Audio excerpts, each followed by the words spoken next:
ఇప్పుడే SC, ST, BC, minority affairs ministers కానీ public distribution system సంబంధించినటువంటి మనోహర్ గారు వీళ్ళందరూ మాట్లాడారు. ఈ ప్రభుత్వ విధానం దిశ సోషల్ ఈక్విటీ. ఎన్డీఏ ప్రభుత్వం సోషల్ ఈక్విటీ కింద పనిచేస్తున్నాం. సమాజంలో ఆర్థిక అసమానతలు తగ్గించే వ్యవస్థకి రాజకీయంగా జనాభా దామాషా ప్రకారం ప్రాతినిధ్యం ఇచ్చే విధంగా సోషల్ ఎంపవర్మెంట్ కూడా చేసే విధంగా ముందుకు పోతున్నాం. ఈరోజు ఎన్ని ఇబ్బందులున్నా సూపర్ 6 సూపర్ హిట్ చేసిన ఘనత ఎన్డీఏ ప్రభుత్వానికి. ఇది మొదటి చర్య మాత్రం. దీని తర్వాత అదర్ సంక్షేమ కార్యక్రమాలు ఈరోజు దీంతోనే ఆగకుండా మిగిలినటువంటి అన్ని వర్గాలకు, ఆటో డ్రైవర్స్ మొదలుకొని మత్స్యకారులు కానీ లేకపోతే చేనేత కార్మికులు కానీ ఇలా అందరికి కూడా న్యాయం చేయడం కోసం అనేక ఇనిషియేటివ్స్ తీసుకున్నాం. ఇప్పుడే మంత్రి గారు చెప్పినట్టు ఎసెన్షియల్ కమాడిటీస్ ఇవి కూడా సమర్థవంతంగా డిస్ట్రిబ్యూషన్ ఇవ్వడానికి ప్రణాళిక తయారు చేయడమే కాకుండా టెక్నాలజీ పర్ఫెక్ట్గా ఉపయోగించి దీనిపైన కూడా ముందుకు పోతున్నాం. ఈరోజు సంక్షేమ కార్యక్రమాలు ఏదైనా అధ్యక్ష కైండ్ కానీ లేకపోతే డీబీటీ కానీ ఏది ఇచ్చినా ఇమీడియట్ టెక్నాలజీ ఉపయోగిస్తున్నాం. ఎక్కడ ఎలాంటి లొసుగులు లేకుండా వీలైనంత వరకు పర్ఫెక్ట్గా ఇవ్వడానికి ఈ ప్రభుత్వం పనిచేస్తున్నామని చెప్పి కూడా నేను మీకు తెలియజేస్తున్నాను. ఈరోజు మనకు ఆర్థిక ఇబ్బందులు ఉన్నప్పటికీ ఈరోజు బడ్జెట్ ఈరోజు ప్రవేశపెట్టినప్పుడు మీరు చూశారు. షెడ్యూల్ క్యాస్ట్ల కోసం కానీ షెడ్యూల్ తెగల కోసం కానీ వెనుకబడిన వర్గాల కోసం మైనారిటీల కోసం వీలైనంత వరకు బడ్జెట్ పెంపు చేశాం. అవన్నీ కూడా అమలు చేయడం కోసం చిత్తశుద్ధిగా పనిచేస్తామని చెప్పి కూడా నేను మీకు తెలియజేస్తున్నాను. ఇంకొక పక్క దిశ ఒక అంబిషియస్ ప్లాన్ మనం పెట్టుకొని స్వర్ణ ఆంధ్రప్రదేశ్ 2047 దీనిపైన మీరు చూసినప్పుడు ఇప్పుడు 3 లక్షల రూపాయలు తలసరి ఆదాయం ఉంటే దీన్ని 54 లక్షల రూపాయలు తలసరి ఆదాయం 2047కి పెంచాలని ఒక నిర్దిష్టమైన లక్ష్యంతో ముందుకు పోతున్నాం. అందుకే మా మంత్రులు మాట్లాడినప్పుడు దిశ ఫోకస్ అంతా కూడా భావితరాలపైన పెట్టాం. వీకర్ సెక్షన్స్లో ఉండే పిల్లలపైన పెద్ద ఎత్తున అంటే అంగన్వాడీ దగ్గర నుంచి ఎలిమెంటరీ స్కూల్ దగ్గర నుంచి రెసిడెన్షియల్ స్కూల్స్ అన్నీ కూడా ఫోకస్ చేశాం. విద్య పైన ఎక్కువ ఫోకస్ చేస్తున్నాం. వాళ్ళకు పౌష్టికాహారంగా కాకుండా వాళ్ళకు మెరుగైన హెల్త్ కండిషన్స్ ఉండడానికి ఏమేం చేయాలనో అవన్నీ కూడా వర్కౌట్ చేస్తున్నాం అని చెప్పి కూడా నేను మీకు తెలియజేస్తున్నా. ఇదే కాకుండా దిశ ఒక పక్క సంక్షేమ కార్యక్రమాలు పెట్టడం, ఇంకొక పక్క ఎక్కడికక్కడ ప్రతి ఒక్క వర్గానికి కూడా బడ్జెట్ ఇచ్చాం.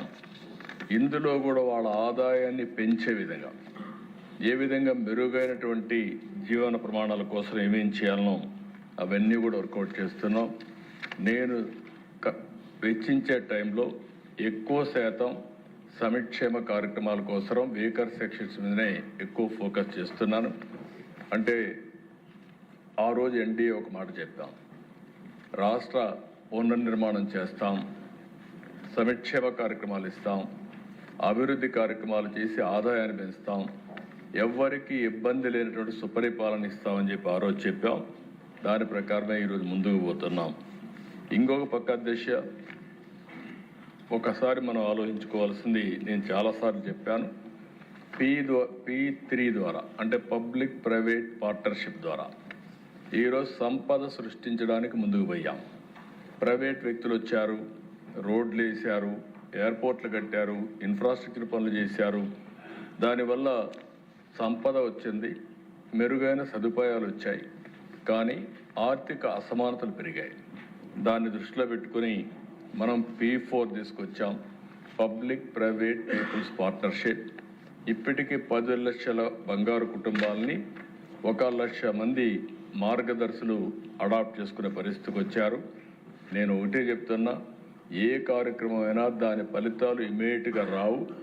దాన్ని నిరంతరం పర్యవేక్షించగలిగితే దీనికంటే మించిన ప్రోగ్రాం ఆర్థిక అసమానతలు తగ్గించడానికి వేరేది లేదని చెప్పి కూడా మరొకసారి మీ అందరికీ విజ్ఞప్తి చేస్తున్నా. ఏ వీకర్ సెక్షన్స్ అయితే ఉన్నారో లాస్ట్ మైల్లో ఉండే వాళ్ళని ఆదుకోవాలంటే వాళ్ళకు తాత్కాలికంగా సంక్షేమ కార్యక్రమాలు ఇవ్వడమే కాకుండా వారి యొక్క జీవితాల్లో మార్పు రావాలంటే పిల్లల దగ్గర నుంచి వాళ్ళకుండే ఆస్తులు కానీ లేకుంటే ఇప్పుడు మనం అందరం మాట్లాడుకుంటున్నాం, ఇక్కడ మాట్లాడుకునే వీకర్ సెక్షన్స్ అందరిలో కూడా భూములు ఉండవు. వాళ్ళకందరికి కూడా ఓసారి మనం ఆలోచిస్తే కొంతమందికి ఉద్యోగాలు ఉండవు. కొన్ని వర్గాలు అయితే ప్రతిరోజు కూలి పని చేసుకుంటే తప్ప పూట గడవని పరిస్థితి ఉంటుంది. అలాంటి వాళ్ళని ఏ విధంగా పైకి తేవాల్సిన అవసరం ఉంది. మనందరం గుర్తుపెట్టుకోవాల్సిన అవసరం ఉంది. 2047కి భారతదేశం అగ్రదేశంగా తయారవుతుంది, దీంట్లో అనుమానమే లేదు. అలాంటి అగ్రదేశంగా తయారయ్యేటప్పుడు, వికసిత్ భారత్గా తయారయ్యేటప్పుడు, స్వర్ణాంధ్రప్రదేశ్గా తయారయ్యేటప్పుడు ఆర్థిక అసమానతలుంటే మంచిది కాదని చెప్పి కూడా నేను మీకు తెలియజేస్తున్నా. ఇది పబ్లిక్ పాలసీల వల్లనే అవుతుంది. ఈ చట్టసభ మనందరం కానీ ఒక పద్ధతి ప్రకారం పనిచేస్తే ఆర్థిక అసమానతలు తగ్గించడం కష్టం కాదు. ఆ ఫోకస్ అప్రోచ్ తీసుకోవాల్సిన అవసరం ఉంది. ఇక్కడ మనం అందరం ఉన్నాం, వెనుకబడిన వర్గాలు ఉన్నారు, ఎంతో నమ్మకం పెట్టుకుని ఓట్లు వేశారు. నేను చాలా ఎన్నికలు చూశాను కానీ ఏకపక్షంగా మొన్న ఎన్నికల్లో 94% విన్నింగ్ ఛాన్సెస్ ఇచ్చారంటే, మనం ఎవరిని పెట్టినా 94% గెలిపించారంటే అది ప్రజలు మన మీద పెట్టుకున్న నమ్మకం. అలాంటి నమ్మకాన్ని మనం కాపాడుకోవాల్సిన అవసరం ఉంది. అందుకే వీకర్ సెక్షన్స్లో అధ్యక్ష బీసీల్లో రిజర్వేషన్స్ 33% నుంచి తగ్గించారు. మళ్ళీ పెంచడానికి వన్ మ్యాన్ కమిషన్ వేసాం. స్థానిక సంస్థల ఎన్నికలు వస్తాయి, వచ్చే మునిపే రిజర్వేషన్లు పెంచడానికి ఈ ప్రభుత్వం, ఎన్డీఏ ప్రభుత్వం అన్ని విధాల ప్రయత్నం చేస్తున్నా. వన్ మ్యాన్ కమిషన్ రిపోర్ట్ వచ్చిన వెంటనే దాన్ని చట్టం చేసి ముందుకు పోతామని చెప్పి కూడా నేను మీకు తెలియజేస్తున్నా. ఒక క్యాబినెట్ సబ్ కమిటీ కూడా వేసాం. బీసీ ప్రొటెక్షన్ కోసం ఏమేం చేయాలనో నిర్ణయించమని, అది వస్తే ఆ రిపోర్ట్ కూడా అమలు చేస్తాం. ఇంకా బీసీసీలో కొన్ని యాస్పిరేషన్స్ ఉన్నాయి. కొంతమంది ఎస్సీల్లో చేర్చమని, ఎస్టీల్లో చేర్చమని ఇవన్నీ చెప్పారు. అవన్నీ కేంద్రానికి కూడా పంపించాం. అవి కూడా ఫాలో అప్ చేస్తాం. మొట్టమొదటిసారి దిశ ఎప్పుడో 96-97లో నేను ఎస్సీ కేటగరైజేషన్ ప్రవేశపెట్టాను. తర్వాత దాన్ని కాపాడలేకపోయారు. మళ్ళీ ఈరోజు సుప్రీంకోర్టు దానికి అనుమతి ఇచ్చారు. మళ్ళీ ఎస్సీ కేటగరైజేషన్ తీసుకొచ్చి దామాషా ప్రకారం ఎస్సీస్లో కూడా మాలా, మాదిగా, రెల్లి ఇలాంటివన్నీ తీసుకొచ్చి ఏబీసీ కేటగరైజేషన్ తీసుకొచ్చి ఎస్సీస్లో కూడా సామాజిక న్యాయం చేసిన ఘనత ఎన్డీఏ ప్రభుత్వానికి దక్కిందని కూడా నేను తెలియజేస్తున్నా. ఇదే కాకుండా నేను ఆ రోజు జీఓఎంఎస్ నెంబర్ 3 ట్రైబల్స్ కోసం తీసుకొచ్చాను. దాన్ని కూడా కాపాడలేకపోయారు. ఈరోజు మళ్ళీ చెప్తున్నా, అయితే సుప్రీంకోర్టులో కూడా కొట్టేశారు. కాబట్టి నేను గిరిజన సోదరులందరికీ విజ్ఞప్తి చేస్తున్నా, దీన్ని మీరు కూడా ఆలోచించుకొని రండి. మళ్ళీ అది నిలబెట్టాల్సిన అవసరం ఉంది. నిలబెట్టడానికి సిద్ధంగా ఉన్నా అది ఆచరణ ఆమోదయోగ్యమైన ఒక పాలసీలో మనం ముందుకు పోవాల్సిన అవసరం ఉంది. నేను అందుకే మొన్న అన్ని దిక్కల మీటింగ్లు పెట్టమన్నాం. వారిచ్చే ఫీడ్బ్యాక్ తీసుకొని త్వరగా ఈ నిర్ణయం చేస్తామని చెప్పి కూడా నేను మీకు తెలియజేస్తున్నా. ఇది కాకుండా దేశ మైనారిటీ సోదరులకైతే ఈ ప్రభుత్వంలో రక్షణ ఉండడమే కాకుండా అన్ని విధాల మొట్టమొదటిసారిగా మీరు చూస్తే అనేక సంస్కరణలు తీసుకొచ్చాం, అనేక విధాలుగా ఆదుకుంటున్నాం. ఎవరైతే మనకు మౌజములకు కానీ ఇమాములకు కానీ వాళ్ళకు ఆందోళన ఇవ్వడం, అదేవిధంగా ఎడ్యుకేషన్ మీద ఎక్కువ శ్రద్ధ పెట్టడం, ఇలాంటి అనేక కార్యక్రమాలతో ముందుకు పోతున్నాం. ఇంకొక పక్క దిశ జెండర్ ఈక్విటీ, ఆడబిడ్డలకు అన్ని విధాలు ఆదుకోవడం కోసం ఎన్టీఆర్తో స్టార్ట్ అయింది ఆస్తిలో సమాన హక్కు. వీళ్ళందరినీ బాగా చదివించడం, ఆ తర్వాత నేను వచ్చి డాక్రా సంఘాలు పెట్టాం. ఈరోజు మనం ఇచ్చిన ప్రోగ్రామ్స్ అన్నీ మీరు చూస్తే ఉమెన్ సెంట్రిక్గానే తీసుకున్నాం.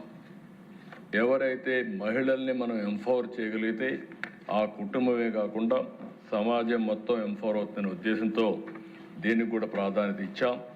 ఇంకొక పక్క ఎకనామికలీ బ్యాక్వర్డ్. ఈరోజు కొంతమంది సమాజంలో అనేక సార్లు మనం చూస్తే మేము కూడా ఉన్నాం, అగ్రవర్ణాల్లో పుట్టడమే మా పాపమా, మేము కూడా పేదరికంలో ఉన్నామని చాలామంది బాధపడే పరిస్థితి వచ్చింది.